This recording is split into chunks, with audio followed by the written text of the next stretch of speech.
Picks up the coverage right now. Thanks so much, Mika. Hi there, I'm Stephanie Ruhle, and we begin today with all the president's guilty men. An historic and extraordinary 24 hours for the President of the United States and his closest allies, as Trump's former campaign chair, Paul Manafort, is found guilty on 8 felony counts, and his longtime attorney and so-called fixer implicates the president in a federal crime. I have an amazing team of reporters and legal analysts standing by, but first, I want to take you through what exactly made it such a historic day and possibly the worst day in Donald Trump's presidency thus far. In a New York City courtroom Tuesday, Michael Cohen pleaded guilty to 8 counts, including tax evasion and bank fraud, and most notably, 2 counts of violating federal campaign finance laws. Cohen, a man who once said he would take a bullet for Donald Trump, stood before a federal judge and admitted that at the direction of an unnamed candidate, presumably President Trump, he paid off 2 women for the principal purpose of influencing the 2016 presidential election. That is an apparent reference to payments made to Playboy model Karen McDougal and porn star Stephanie Clifford, better known, of course, as Stormy Daniels, the lead prosecutor with the Southern District of New York, summing it all up outside the courthouse Tuesday. He worked to pay money to silence 2 women who had information that he believed would be detrimental to the 2016 campaign and to the candidate and the campaign. In addition, Mr. Cohen sought reimbursement for that money by submitting invoices to the candidate's company, which were untrue and false. Without mentioning him by name, Cohen's stunning admission directly implicates the president in a federal crime. It also contradicts what the president said just a few months ago aboard Air Force One. Did you know about the $130,000 payment to Stormy Daniels? Then why did Michael Cohen make it if there was no truth or allegation? Well, you have to ask Michael Cohen. Michael's my attorney, and you'll have to ask Michael. Do you know where he got the money to make that payment? No, I don't know. No, I don't know. That means someone is lying. Cohen is currently free on $500,000 bond, and he is facing 46 to 64 months in prison with a sentencing hearing set for December. There is no agreement for him to cooperate against the president mentioned in this plea, but his lawyer, Lanny Davis, says he is ready to share information that Robert Mueller might be interested in. I can tell you that Mr. Cohen has knowledge on certain subjects that should be of interest to the special counsel and is more than happy to tell the special counsel all that he knows. Now, as that drama played out, in another federal courtroom just minutes later, a jury sent a message to President Trump. The Mueller investigation, it ain't a witch hunt. The jury convicting former Trump campaign chief Paul Manafort on 8 felony counts, which include tax fraud, failing to disclose a foreign bank account, and bank fraud. The jury was unable to reach a verdict on the other 10 counts, and Manafort's lead defense attorney made no mention of an appeal afterwards. Mr. Manafort is disappointed of not getting acquittals all the way through or a complete hung jury on all counts. However, he would like to thank Judge Ellis for granting him a fair trial, thank the jury for their very long and hard-fought deliberations. He is evaluating all of his options at this point. And on his way to a rally in West Virginia last night, President Trump expressed sympathy for both guys while trying to downplay Paul Manafort's role in the campaign. I feel badly for both. I must tell you that Paul Manafort's a good man. He was with Ronald Reagan. He was with a lot of different people over the years, and I feel very sad about that. It doesn't involve me, but I still feel, it's a very sad thing that happens. This has nothing to do with Russian collusion. We continue the witch hunt. Thank you very much. Mr. President, what about Michael Cohen? Any comment on Michael Cohen? Oh, heavens, we've got a lot to get through here, and I want to bring my legal panel in. Glenn Kirshner, a former federal prosecutor, Noah Bookbinder, executive director for Citizens for Responsibility and Ethics. That guy's been working overtime for the last year. And Midwin Charles is an attorney from the law firm Midwin Charles Associates. All right, President Trump reacted to Cohen's plea this morning on Twitter, where he writes, "If anyone is looking for a good lawyer, I would strongly suggest that you don't retain the services of Michael Cohen. Okay, let's remind our audience, the president is downplaying this, being funny, almost cute. There's nothing cute about it. The president of the United States is the chief law enforcement officer. That is what he is. And yesterday, he has been accused as a co-conspirator of a federal crime, maybe multiple. So please, let that sink in. Midwin, what is your take here?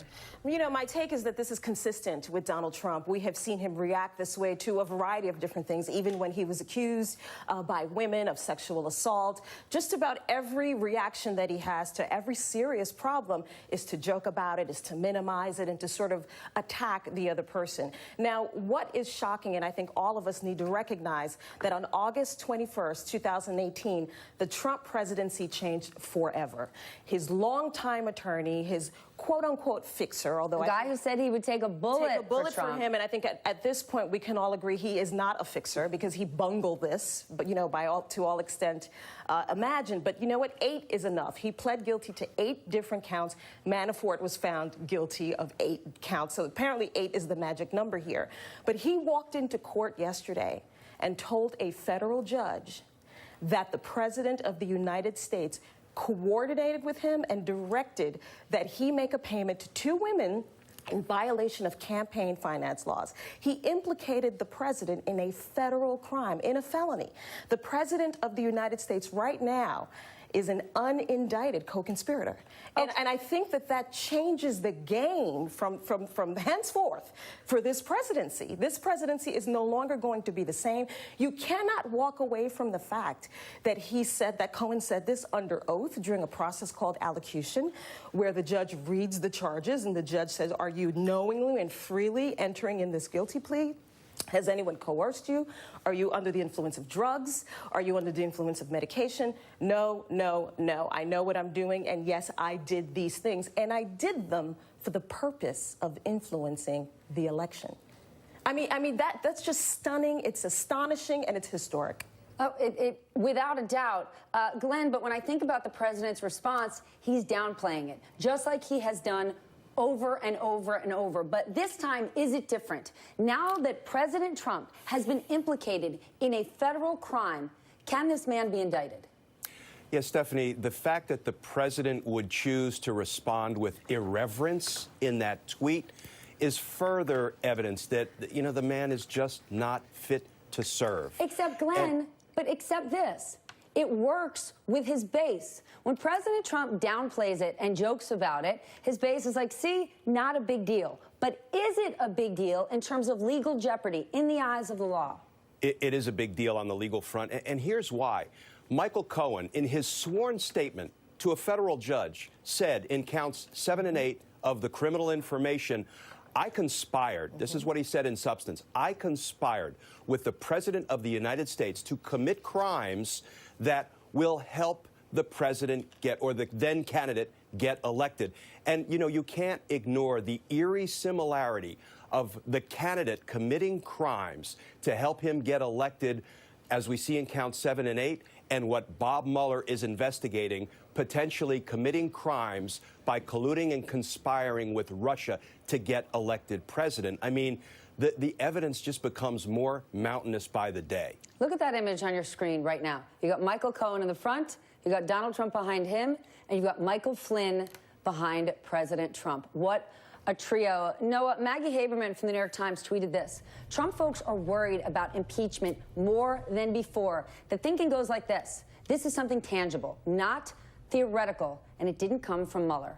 Do you think impeachment is more likely at this point? Well, I think we need to give it a little more time to play out to see what evidence prosecutors have directly corroborating what Michael Cohen said and linking the president in. But there's no question that the president's jeopardy is much higher this morning than it was 24 hours ago. That you have after months of the president calling into question the credibility and the effectiveness of Special Counsel Mueller's investigation, they've now added to their dozens of indictments and pleas with 8 serious conviction counts. You have Michael Cohen, who was the president's longtime trusted lawyer and advisor, whatever he may say about him this morning, directly implicating the president in not just wrongdoing but crime, which nobody has done previously. And you also have this phenomenon of the president who said he was going to bring on the best people being literally surrounded by people who have been charged with, pleaded guilty to, or found guilty of corruption. Yesterday, you had not put, he has surrounded himself with criminals. Glenn, I got to ask you, can a president be impeached on crimes that were committed before he took office? Yes, particularly if they are crimes that were designed to give him an unfair, unlawful advantage in the campaign. And that, I mean, I think it's impossible to determine whether his illegal conduct, as has now been set out in a court of law, resulted in him winning votes, resulted in him winning the election. So, I mean, I do think that these could constitute high crimes and misdemeanors. But, Stephanie, I really do believe when Bob Mueller shares with us, whether in a report to Congress or in future indictments, shares with the American public his findings with respect to Trump and the campaign colluding with Russia, I think those crimes will be so much higher than the crimes we saw played out yesterday in federal court. Okay, then to the point of those crimes and the level, Noah, quickly, Alan Dershowitz, I'm pretty sure when he said it, Harvard scholars were shedding a tear, kind of dismissed it, saying campaign finance violations, everybody does it. Well, that is certainly not true. There are certainly rules that people try to get around, and we spend a lot of time trying to bring real integrity to the campaign finance system. But knowingly violating laws to try to benefit a campaign, get somebody elected, that has brought down the careers of politicians who have done it before. It is a serious offense. It should not be dismissed. We should remember that President Nixon's Watergate scandal was all about affecting a campaign and getting him reelected. So to say that actions by somebody running for president are not relevant to these kinds of inquiries is ignoring past historical scandals as well. Well, and I'm pretty sure Mr. Dershowitz knows that. Here's something I didn't get, Midwin. Michael Cohen has no cooperation agreement in his plea. What does that mean, no cooperation? Very interesting. I mean, it tells me that he wanted this Southern District inquiry, or basically this saga, this arm of the saga, to be over. He wanted to cut his losses. He wanted to admit what he did. And as his attorney has pretty much said, Lanny Davis, that he now has a breath of fresh air. The stress has now been lifted from his shoulders. But that doesn't mean that he's not going to cooperate with Mueller. And in fact, Lanny Davis has said on air that he is more than willing, that his client is more than willing to talk to Mueller, and perhaps is willing to do so to reduce his sentence. Remember, he hasn't been sentenced yet, so that's something that I think we can all look forward to seeing pretty much soon. I actually want to share that we have what Lanny Davis said this morning about a potential pardon. Not only is he not hoping for, he would not accept a pardon. He considers a pardon from somebody who has acted so corruptly as president to be something he would never accept. I'm going to go with a brother please on that one, Glenn. Suddenly, Michael Cohen would never accept a pardon. This is a guy who was a proud fixer to the president. We've heard him on tape threatening journalists, saying he's going to gut him like a fish. Are we to believe him now? He would never accept a pardon? You know, I would believe him because I don't know that it's in his self-interest to accept the pardon. Because Why? if he has exposure for violating state laws as well as federal laws, which he almost certainly does, anytime you commit, for example, federal tax fraud, guess what? You've also committed state tax fraud. And the president, even if he were to issue a pardon, can't extinguish all of his criminal liability. So the only game in town is cooperation. And if I could just add, yes, this was a non-cooperation agreement, but what we haven't heard much about is that prosecutors enter into superseding plea and cooperation agreements all the time. This is the first step on the road to cooperation for Michael Cohen. All right, we got to turn to the Manafort trial. Was it a win, or I guess the first win for Mueller's team in the courtroom? Noah? It absolutely was. And 8 convictions on serious felony counts is an incredibly major victory, and really should put to rest a lot of the criticism of Mueller's team, particularly given that this was in a trial with a judge who appeared to be at times openly hostile to the prosecution. These were difficult and sophisticated charges that the prosecution was trying to prove. Now Paul Manafort is looking potentially at prison for the rest of his life. So this is a major win for Special Counsel Mueller's team, and shows that not only can they indict people, not only can they get people to plead, but they've got the goods to win at trial, even under potentially really difficult circumstances. My goodness, we got a lot to get through today. I'm glad I came back for this. Thank you all. Stick around, please. Coming up, the conservative judge